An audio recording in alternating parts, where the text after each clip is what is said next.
सुनो, यहाँ पर जो अभिप्रेरणा कल आपको पढ़ा रहे थे, मतलब जो पिछले उस टॉपिक में अभिप्रेरणा के बारे में हमने काफ़ी पॉइंट आपको बताए थे। क्या बताया था? कुछ परिभाषाएं बताई थी, उन परिभाषाओं को समझ लिया क्या होती है अभिप्रेरणा।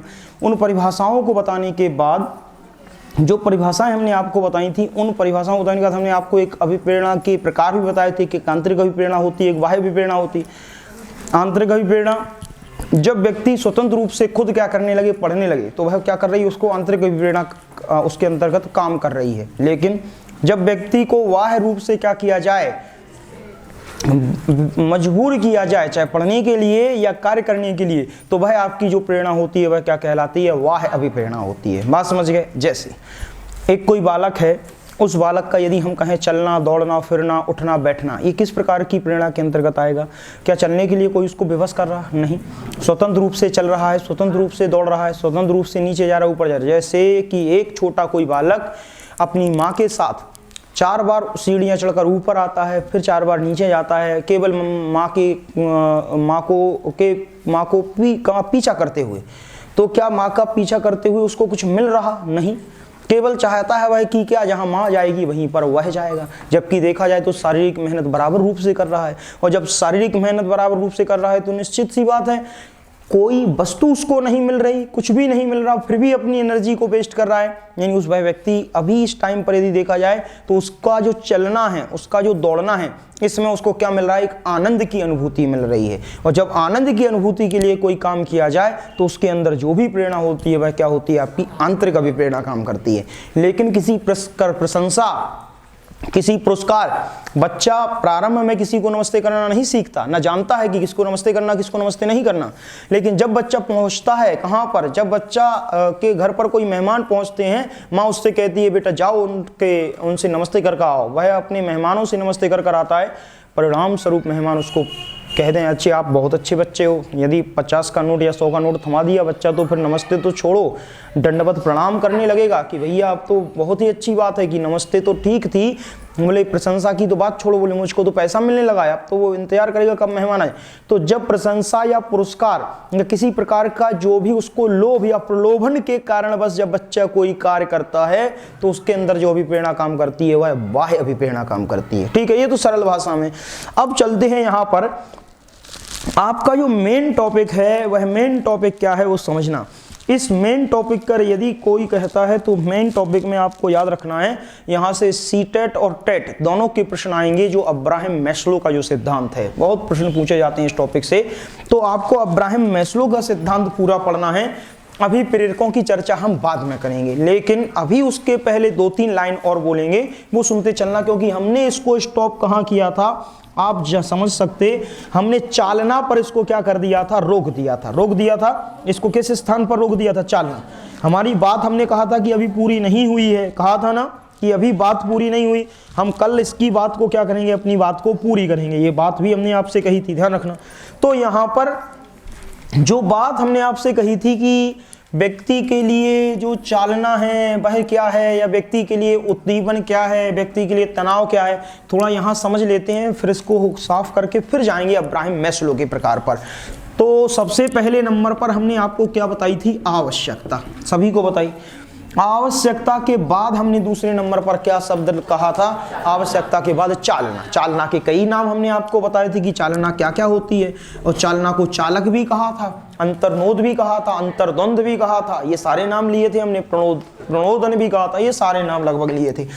इसके बाद तीसरे नंबर पर हमने इसको क्या कहा था? लक्ष्य, यानी व्यक्ति को क्या हो जाती है? लक्ष्य की प्राप्ति। और हम शायद चालना पर ही चल रहे थे, ठीक है। अब चालना पर जब चल रहे थे, एग्जाम्पल भी दिया था, किसान है उसकी आवश्यकता गेहूं है, या कोई स्टूडेंट है उसकी आवश्यकता है कि कक्षा में किसी प्रकार से प्रथम स्थान को प्राप्त करना। तो कक्षा में प्रथम स्थान कैसे प्राप्त किया जाए, इसके लिए बालक क्या करेगा? दिन रात मेहनत करेगा। दिन रात मेहनत करने के लिए, बच्चे को दिन रात पढ़ाने के लिए, बच्चे को दिन रात मेहनत कराने के लिए कौन उसको विवश करता है? कौन कहता है कि बच्चा क्या करे? दिन रात मेहनत करे। कौन कहता है कि बच्चा दिन भर क्या है आपका, दिन और रात मेहनत करता रहे? कौन कहता है आपका किसान से कि किसान जाकर तपती दोपहरी में भी क्या करे? हल चलाता रहे? क्या कोई कहता है? नहीं। उस किसान को कोई ना कोई आवश्यकता होगी, और वह आवश्यकता या तो भोजन हो सकती है या पैसों की प्राप्ति। आप भी तो पढ़ रहे हो, यहाँ 4 घंटा हमें झेलते, जिसके बाद घर जाते, फिर पढ़ते, फिर लौट के आते, फिर पढ़ते, तो पढ़ रहे हो, मेहनत करो किसके लिए? किसी ना किसी वस्तु को प्राप्त करने के लिए, ताकि हमको जॉब मिल जाए। जॉब मिलेगी तो नौकरी लगेगी, नौकरी लगेगी तो पैसा आएगा, पैसा लगाएगा तो आनंद आएगा। बात सही है। यानी कि व्यक्ति की कोई ना कोई क्या होगी? आवश्यकता होगी, और आवश्यकता होगी तो वह क्या करेगा? कार्य। अब यदि एक बालक है, हमने उस एग्जाम्पल कल भी लिया था कि यूपीटीईटी की परीक्षा पास करना चाहता है, या जॉब को प्राप्त करना चाहता है, या किसान फसल की उपज अच्छी चाहता है, या स्टूडेंट छात्र कक्षा में प्रथम स्थान चाहता है। जब वह इन सारी चीज़ों की कोई भी आवश्यकता होती, एक चिड़िया है घोंसला बनाना चाहती है, वह भी उसको भी क्या करना पड़ेगा? वर्क करना पड़ेगा। बैठे बैठे तो घोंसला बन नहीं जाएगा कि सोच लो घोंसला बन गया, ऐसा तो होगा नहीं।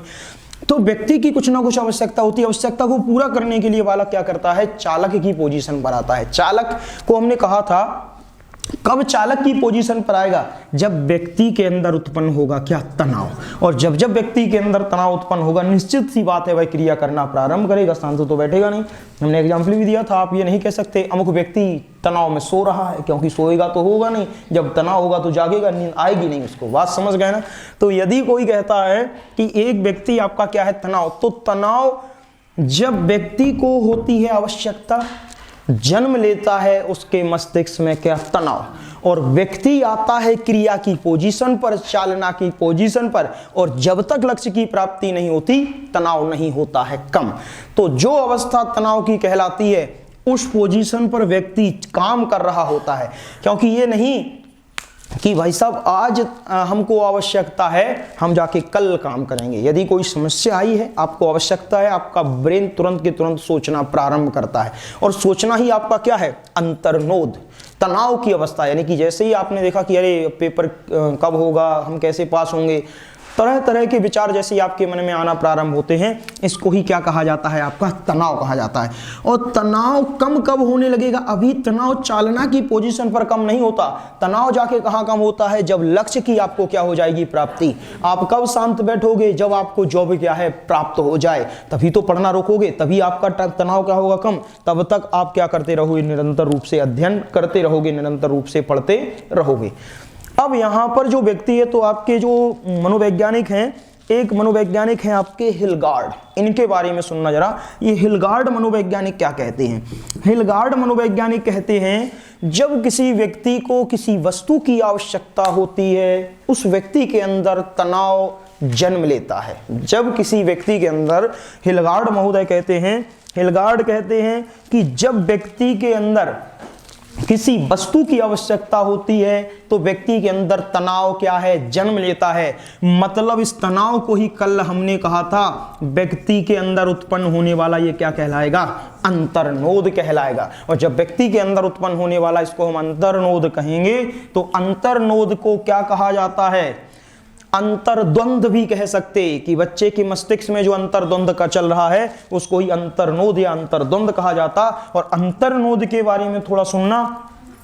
ये अंतर्नोद ध्यान रखना, यदि अंतर्नोद की बात की जाए कि अंतर्नोद कब, तो व्यक्ति की होगी कुछ ना कुछ क्या? आवश्यकता, और आवश्यकता होगी, व्यक्ति जाएगा तनाव की पोजीशन पर, और तनाव की पोजीशन पर जाएगा तो व्यक्ति किस अवस्था में कहलाएगा? अंतर्नोद की।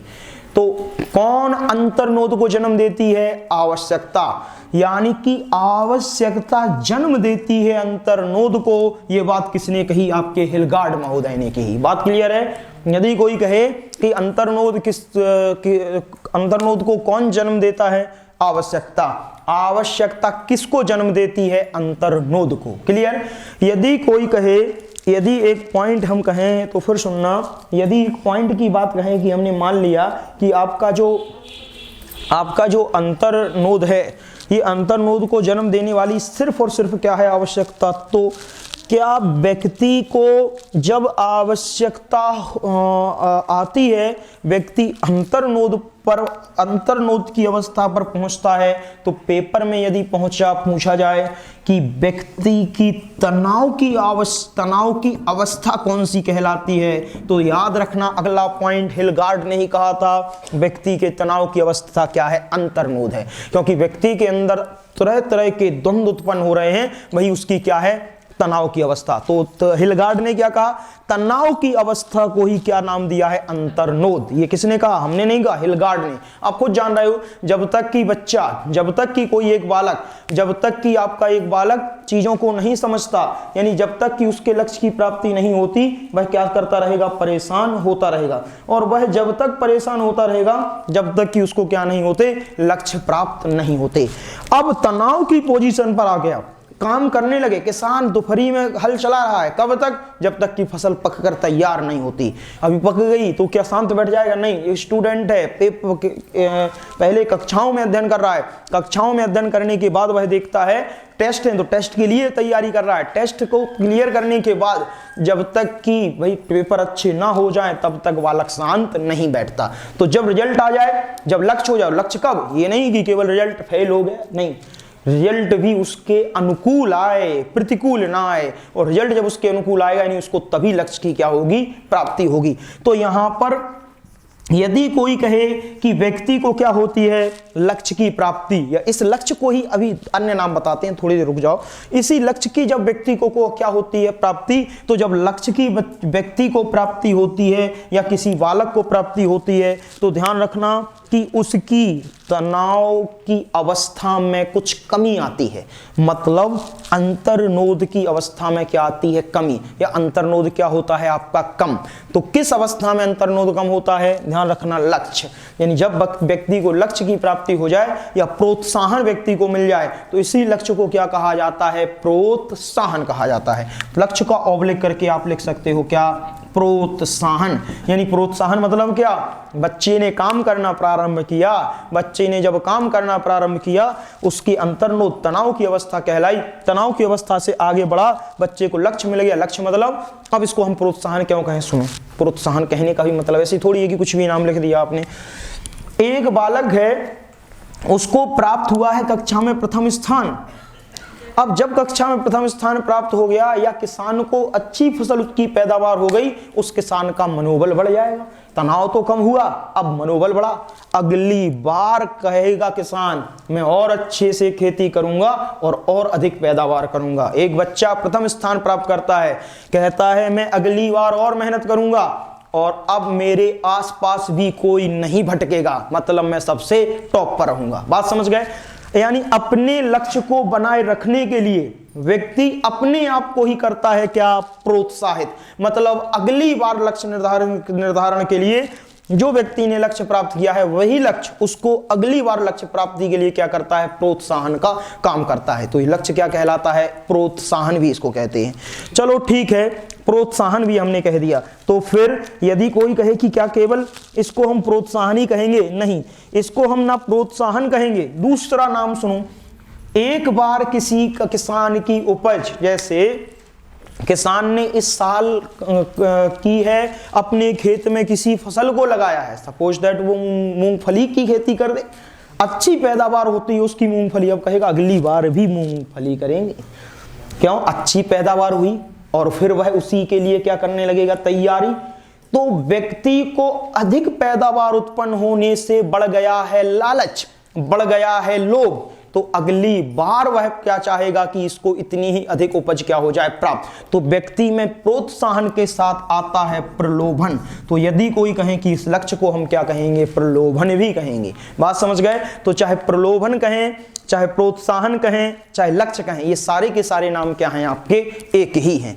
अब बात आती है कि इतनी सी बातें आपको समझ में आ रही होंगी और शायद हमारी बातें भी समझ में आ रही होंगी। सुनना, आवश्यकता, यदि कोई कहे, याद रखना स्टेटमेंट, आवश्यकता अंतर्नोद को जन्म देती है और अंतर्नोद लक्ष्य की क्या कराता है, प्राप्त कराता है। तो तीनों का एक क्रम भी यदि याद रखना, सबसे पहले आवश्यकता होगी, उसके बाद ही अंतर्नोद होगा। लक्ष्य की प्राप्ति के बाद व्यक्ति रुक नहीं जाता। कक्षा 1 में पास होने वाला विद्यार्थी, यूपी टेट पास करने वाले विद्यार्थी घर पर एकदम से विश्राम नहीं करेंगे कुंभकर्ण की तरह से। हम जानते हो सुपर टेट यानी अपनी अगली तैयारी के लिए क्या कर जाएंगे, अपना अगला लक्ष्य निर्धारण, मतलब उनकी जो अगला लक्ष्य होगा वो उनके लिए आवश्यकता का काम करेगा और वह अपनी आवश्यकता को पूरा करने के लिए पुनः तनाव की पोजीशन पर आएगा और फिर तनाव से उसको किसकी प्राप्ति होगी, लक्ष्य की प्राप्ति होगी। बात क्लियर है, कोई डाउट तो नहीं यहां तक सर? नहीं। आगे चलो, अब बात आती है, ये बातें आपकी समझ में आ रही होंगी और इन बातों को समझने के बाद आप नेक्स्ट पॉइंट पर चलते हैं और सीधे हम आपको ले चलते हैं अब्राहम मैस्लो के सिद्धांत पर, क्योंकि सबसे ज्यादा प्रश्न वहीं से आने हैं। ये चीजें अगर छूट भी जाएंगी तो कल हम इसको कवर कर लेंगे, कोई बड़ी बात नहीं है, क्योंकि अभी टाइम है, हमें पूरे 20 से 25 मिनट चाहिए इस अब्राहम मैस्लो को एक्सप्लेन करने में, ठीक है ना। आधा हो जाएगा कोई बात नहीं, आधी की अवस्थाएं कर लेंगे, कोई बड़ी बात नहीं। देखो कोशिश करेंगे कि पूरा खत्म किया जाए, और यदि रह भी जाएगा तो आधा जो 50% आज 50% कल समझ में आ जाए। अब यहाँ पर जो आपके अब्राहम मैस्लो थे, ये अब्राहम मैस्लो क्या कहते, जरा सुनो अब्राहम मैस्लो के बारे में सुनो। अब्राहम मैस्लो क्या कहता है? अब्राहम मैस्लो जो कहता है वह किसी व्यक्ति के बारे में, बोले यदि बात की जाए कि कोई एक व्यक्ति है, वह व्यक्ति क्या करेगा, तो उस व्यक्ति के बारे में जो अब्राहम मैस्लो हैं, इन्होंने देखा जाए तो अब्राहम मैस्लो ने अभिप्रेरणा का सबसे अच्छा सिद्धांत दिया। अभी हम अभिप्रेरणा पढ़ रहे थे, अभिप्रेरणा के प्रकार पढ़ लिए, अभिप्रेरणा की परिभाषा पढ़ ली, अभिप्रेरणा के इसके बाद जो अभिप्रेरणा का ये टॉपिक है कि अभिप्रेरणा के बारे में जो हिलगार्ड ने बताया था वो पढ़ लिया। अभी इसमें फ्रेंडसन की एक परिभाषा है कि प्रभावशाली आपकी अभिप्रेरणा जितनी अधिक प्रभावशाली रहेगी, अधिगम उतना ही प्रभावशाली होगा। बात समझ गए? तो अभी ये स्टेटमेंट है, फ्रेंडसन ने कहा, इसको बाद में लेते हैं, लेकिन पहले उसके सुनो, इसके पहले सुनो जो आपको समझना है। सुनिए, यहाँ पर यदि बात की जाए तो याद रखना कि आपको अभी एक पॉइंट और हमें बताना है, उद्दीपन। ध्यान रखना, उद्दीपन भी बताना है कि उद्दीपन क्या होता है, ठीक है ना। तो अभी हम ओवलिक करके लक्ष्य को ही उद्दीपन लिख देंगे। अब आप परेशान रहोगे कि उद्दीपन क्या वाला है, कोई बात नहीं, अभी सुनो। अब्राहम मैस्लो को पहले पढ़ते हैं, क्योंकि ये आपके लिए इंपॉर्टेंट है, बहुत इंपॉर्टेंट है, ये मान के चलना, ठीक है ना। अब बहुत इंपॉर्टेंट का मतलब, ये एक त्रिभुज के बारे में बात करेंगे, त्रिभुज मतलब अवस्थाओं के बारे में बात करेंगे कि व्यक्ति की कौन कौन सी आवश्यकताएं होंगी। अब व्यक्ति की जो आवश्यकताएं होंगी, उन्हीं आवश्यकताओं के अनुसार अब्राहम मैस्लो क्या करेंगे, अपने सिद्धांत का वर्णन करेंगे। तो इनका जो सबसे पहला जो सिद्धांत आता है, यानी जो अब्राहम मैस्लो का जो पहला ही सिद्धांत माना जाता है कि इन्होंने जो सिद्धांत दिया, तो कोई भी कहे कि इन्होंने कौन सा सिद्धांत दिया, तो आपके पेपर में लिखा आएगा कि अब्राहम मैस्लो के सिद्धांत को आवश्यकता सिद्धांत के नाम से जानते हैं। लेकिन आपके पेपर वाले इतने दुष्ट हैं, चाहे वो यूपी टेट हो चाहे सी टेट हो, अकेला एक नाम से नहीं पूछता। भी इसी सिद्धांत के 4 और 5 नाम हम आपको बताएंगे और एक एक करके सारे के सारे नाम क्लियर करेंगे कि किसी सिद्धांत का नाम यदि वह पढ़ा है तो क्यों पढ़ा, उसके पीछे कोई ना कोई रीजन रहा है। बिना रीजन के किसी भी सिद्धांत का नाम नहीं रखा गया। सुनो, सबसे पहले अब्राहम मैस्लो कहते हैं, एक व्यक्ति है कोई, उस व्यक्ति की कोई ना कोई मूलभूत अवधारणा रहेगी। जैसे यदि हम कहें कि जो आपका मैस्लो है, इस मैस्लो की यदि बात की जाए तो ये मैस्लो आपका क्या कहता है। सुनो, यदि मैस्लो की बात कहें तो मैस्लो ने कहा, बोले ऐसा कुछ नहीं है, चाहे बालक हो, चाहे आपका क्या हो, चाहे आपका बालक हो, चाहे कोई वयस्क व्यक्ति हो, इस मैस्लो का सिद्धांत वास्तविक अवधारणाओं, वर्तमान अवधारणाओं पर एकदम सटीक व्याख्या करता है। बोले चाहे कोई व्यक्ति हो, चाहे आपका मनुष्य एक बालक हो, सारे के सारे बालक सबसे पहले दौड़ते हैं, बोले किसके लिए, बोले अपने पेट की व्यवस्था करने के लिए। पेट का मतलब ये भोजन की व्यवस्था करने के लिए। ऐसा नहीं है कि सिर्फ बालक ही भोजन की तरफ भागता है, व्यक्ति भी सबसे पहले, अब्राहम मैस्लो ने कहा कि व्यक्ति भी सबसे पहले क्या करते हैं, बोले केवल अपनी पेट पूजा की बात करते हैं।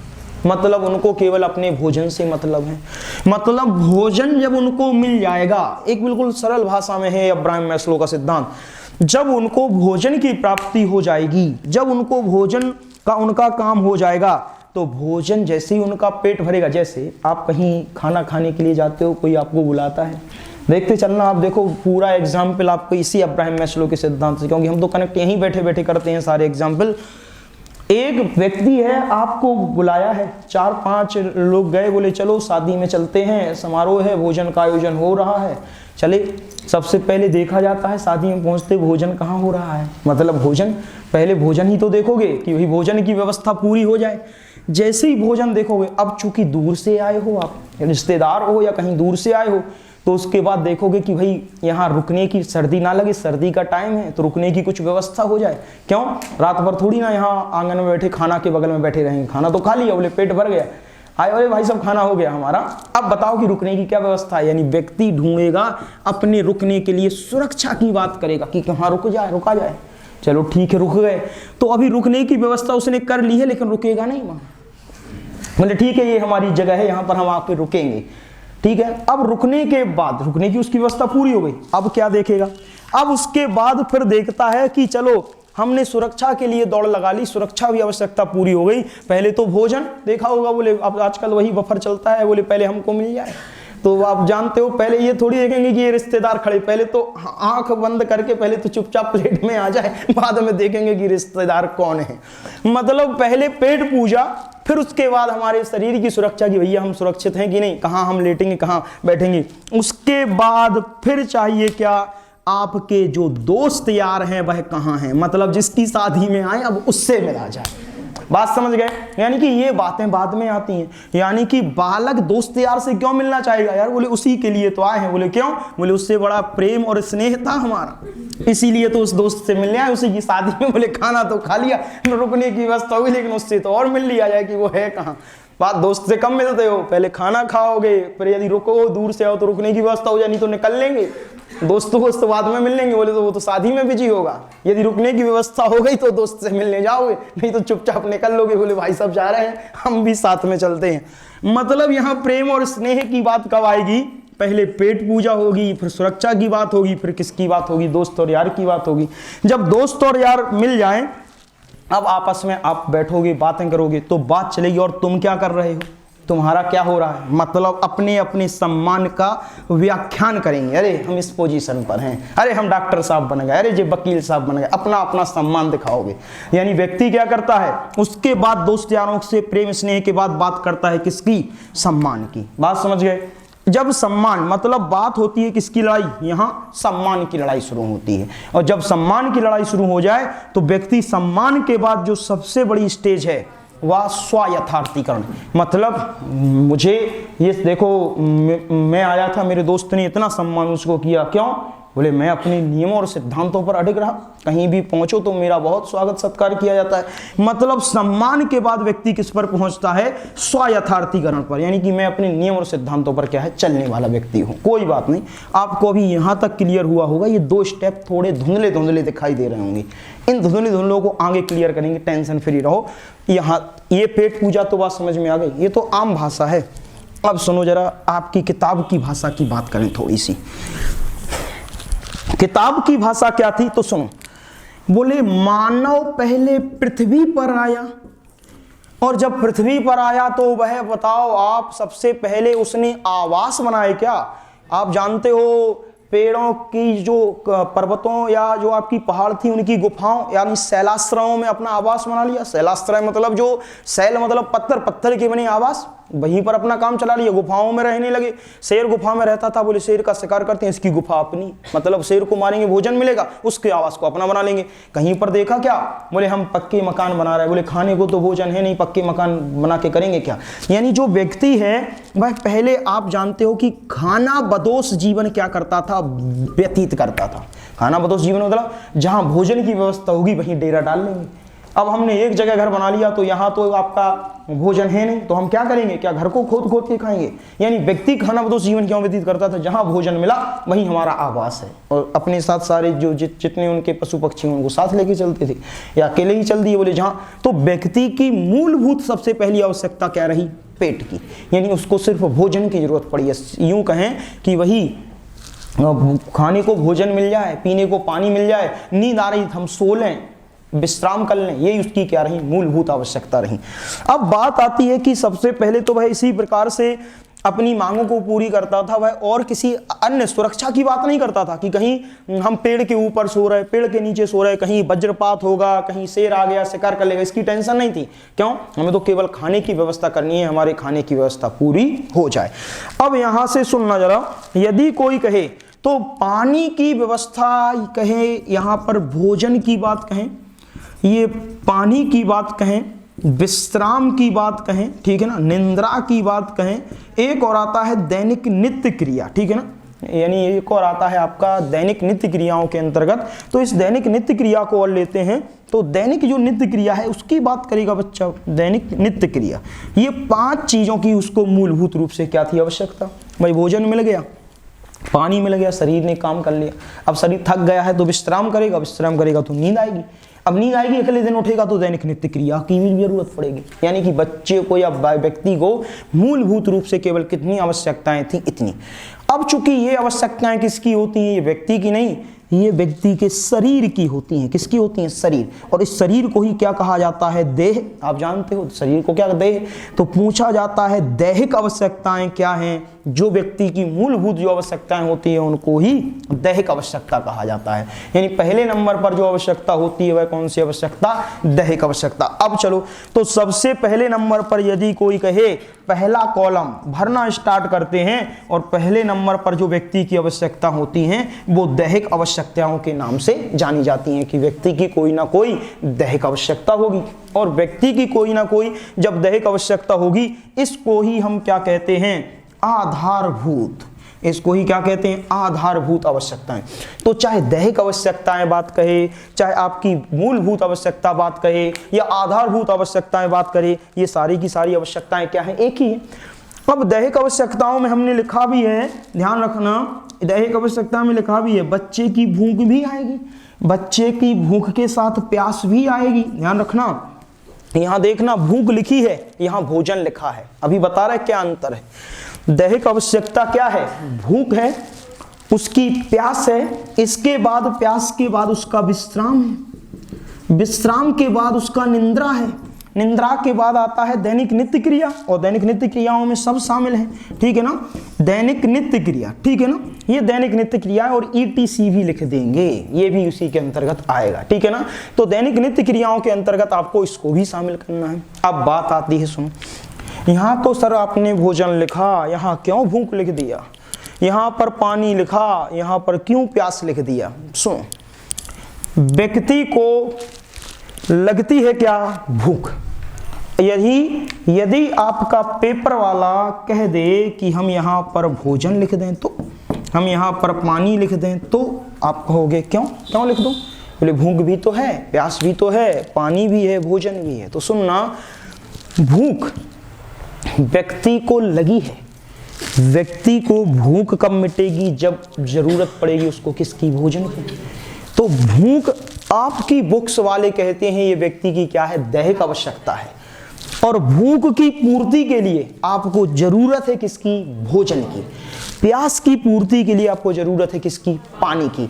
तो यदि कोई कहे भोजन और पानी ये व्यक्ति की क्या है, आवश्यकता है, भूख और प्यास इसके लिए प्रेरक का काम कर रही हैं, कि व्यक्ति को यदि भूख प्रेरक काम करेगा तो व्यक्ति भोजन की मांग करेगा, और व्यक्ति को यदि प्यास प्रेरक काम करेगा तो व्यक्ति पानी की मांग करेगा।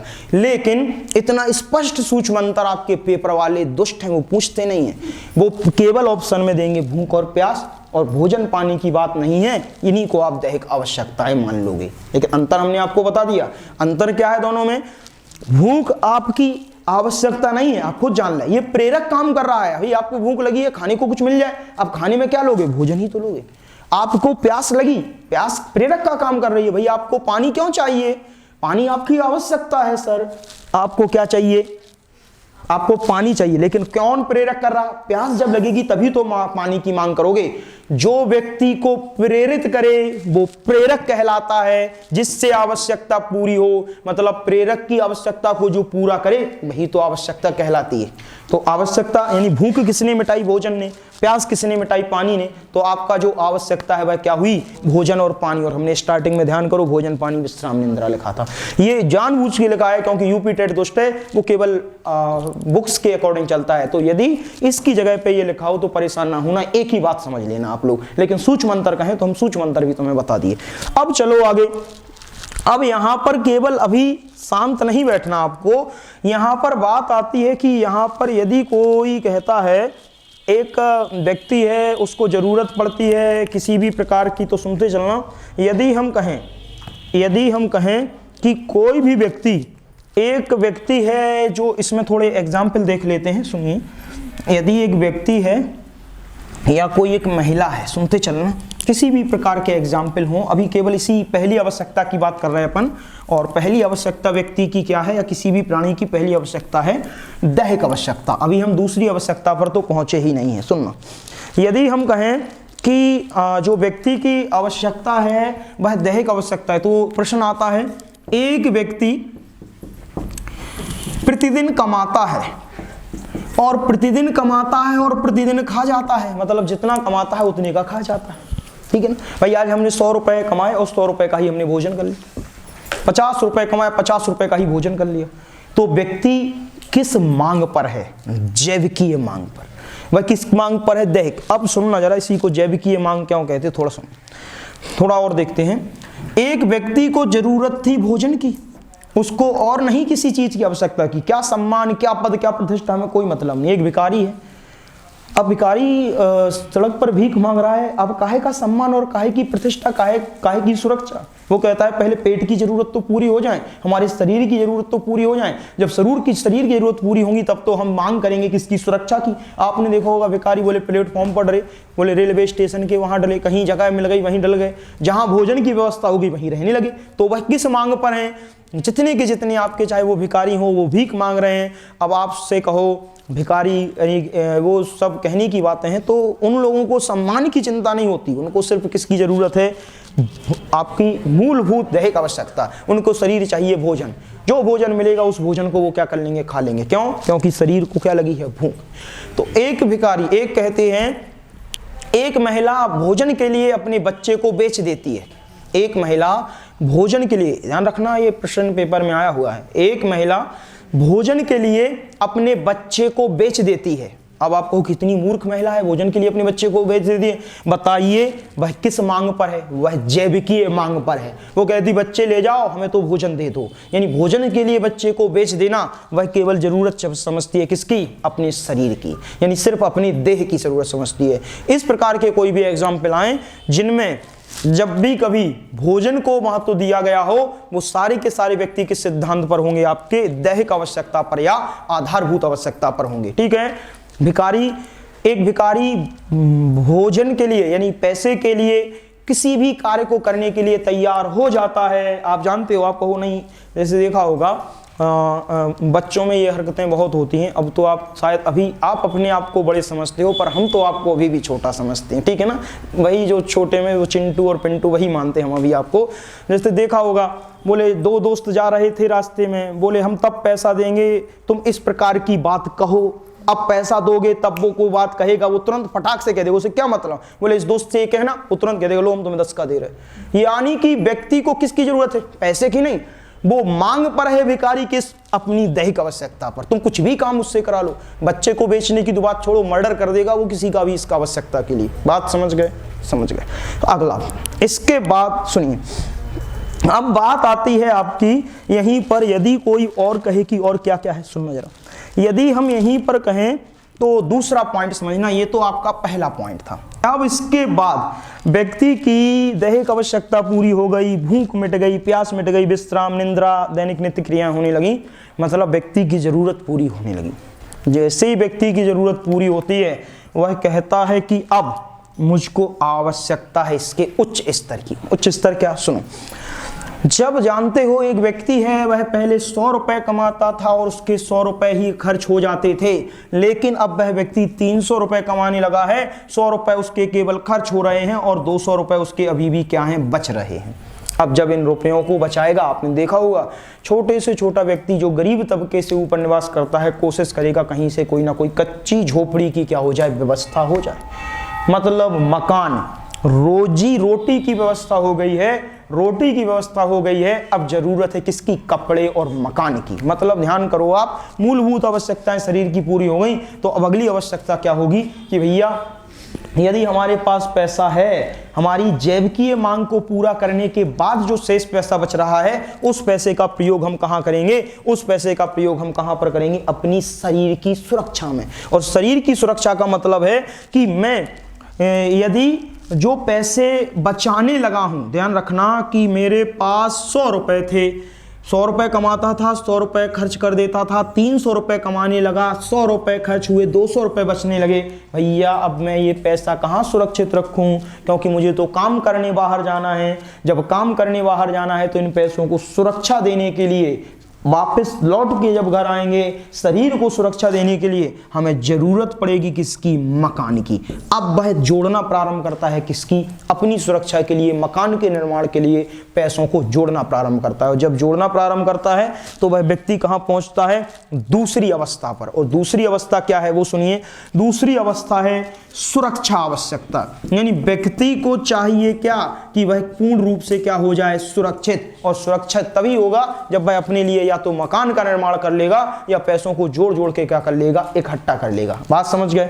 तो यहां से व्यक्ति को दूसरी आवश्यकता पड़ती है। और दूसरी आवश्यकता ध्यान रखना, यहां फिर सुनो, अगले नंबर पर यदि हम कहें कि उस व्यक्ति को पैसे कहाँ रखे, बोले घर पर रखे। अब चलो घर के पर पैसे रखे, तो पैसे घर पर तो इसलिए रखेगा, क्यों रखेगा, क्योंकि ऐसा ना हो कि मेरे पास मकान नहीं है तो मेरे पैसे को कोई चोर चुराना ले जाए। बात समझ गए, बात समझ गए, कि मेरे पैसे को क्या है, कोई चोर चुराना ले। तो फिर प्रश्न यदि सी टेट में बनता है, यूपी टेट में, कि एक व्यक्ति अपने पैसों की सुरक्षा के लिए थोड़े थोड़े पैसों को इकट्ठा कर जोड़ करके मकान बनाने की कोशिश कर रहा है, या मकान बनाने के लिए पैसों का प्रबंध करने की कोशिश कर रहा है, वह व्यक्ति किस आवश्यकता पर है, वह सुरक्षा आवश्यकता पर है। यानी व्यक्ति को क्या चाहिए, अब सुरक्षा। और जब व्यक्ति को सुरक्षा चाहिए तो निश्चित सी बात है वह क्या करेगा, पैसे थोड़े थोड़े जोड़ना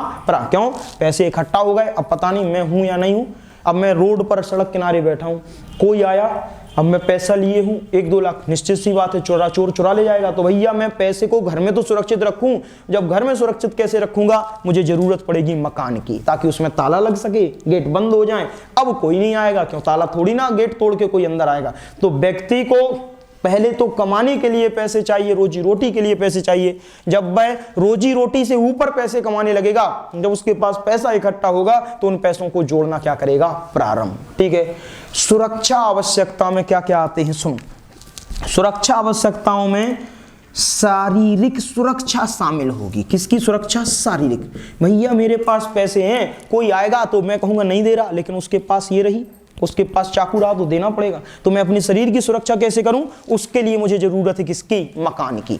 यानी कि व्यक्ति सुरक्षा की तो बात करेगा, लेकिन कैसी सुरक्षा, उसके शारीरिक सुरक्षा की बात की जाएगी। साथ साथ शारीरिक सुरक्षा के साथ वह व्यक्ति जो अभी अस्थिर यहां वहां, ध्यान करो, अभी बताया था खाना बदोश जीवन व्यतीत करता था, वह व्यक्ति एक जगह क्या हो जाएगा, स्थिर। यानी जब व्यक्ति अन्य जगह घूमने की जगह एक जगह मकान बनाकर निर्माण कर कर अपने आप को स्थिर रखने का प्रयास कर रहा है, वह व्यक्ति किस आवश्यकता पर है, सुरक्षा आवश्यकता पर है। फिर सुनो, स्थिरता की बात यदि बात की जाए कि स्थिर रखने की कोशिश कर रहा है, तब भी वह व्यक्ति किस पर होगा, सुरक्षा आवश्यकता पर होगा। और सुनो, यदि हम कहें बचाव आवश्यकता या बचाव, एक व्यक्ति अपने आप को सुरक्षित या अपने आप को बचाने के लिए अपने लिए एक कच्चे या किसी भी प्रकार के आवास के लिए पैसों का प्रबंध कर रहा है, तब भी वह बच्चा किस पे आएगा, बालक या व्यक्ति सुरक्षा आवश्यकता पर। कोई दिक्कत तो नहीं, ठीक है। अब बच्चे की दैहिक आवश्यकता पूरी हो ही गई थी। अब दैहिक आवश्यकता पूरी हुई तो आप जान गए, समझ गए, कोई जरूरत नहीं है बताने की, आप खुद जानते। नहीं तो फिर हम आपके व्यवहारिक जीवन से जोड़ना भी प्रारंभ करते हैं। एक व्यक्ति को जरूरत थी भोजन की, पेट की, बोले हम यूपी टेट की तैयारी करते हैं, यूपी टेट की तैयारी करेंगे, यूपी टेट पास होंगे, सुपर टेट की तैयारी करने का मौका मिलेगा, सुपर टेट की तैयारी होगी तो निश्चित सी बात है मिल जाएगी जॉब मिल जाएगी। तो निश्चित सी बात है कि अब हमको कहीं एक जगह क्या रहना पड़ेगा, सुरक्षित, क्योंकि पैसा आएगा, हम उसको रखें कहाँ। ऐसा तो है नहीं हमेशा 24 घंटा जेबों में घूमे फिरोगे कि भैया ये हमारे पैसे हैं, अटैची लिए फिरोगे ये हमारे पैसे हैं। उनको रखने के लिए जरूरत है किसकी, स्थिरता की। उसको जरूरत है पैसों को किसकी, बचाव की। उस पैसों को क्या है, आपको शारीरिक सुरक्षा, क्योंकि पैसे लिए हो, कोई चोर आएगा, बंदूक दिखाएगा, तलवार दिखाएगा, छुड़ा ले जाएगा। बात समझ गए। तो सुरक्षा आवश्यकता की है। अब जब पैसे बढ़ेंगे, सुनते चलो, अब धीरे धीरे जैसे पैसे बढ़ते हैं, सुरक्षा आवश्यकता जब पूरी होती है तो सुरक्षा आवश्यकता के बाद दूसरी आवश्यकता व्यक्ति की क्या लेती है, जन्म लेती है। वो कैसे? भैया हमारे पास पैसा आ गया, हमारी शरीर की आवश्यकता, भोजन का प्रबंध हो गया, नॉर्मल जो स्टेज थी पैसे की उससे अधिक पैसा आने लगा, हमने सुरक्षा आवश्यकता को क्या कर लिया, पूरा कर लिया। अब जब सुरक्षा आवश्यकता को हमने पूरा कर लिया, ध्यान रखना, सुरक्षा आवश्यकता को पूरा कर लिया, तो अब हम क्या देखेंगे, समाज देखेंगे। मतलब समाज देखेंगे और समाज के लोग देखेंगे। समाज के लोग में क्या आएगा, तो सुनो, अब हम देखेंगे क्या, सुनिए।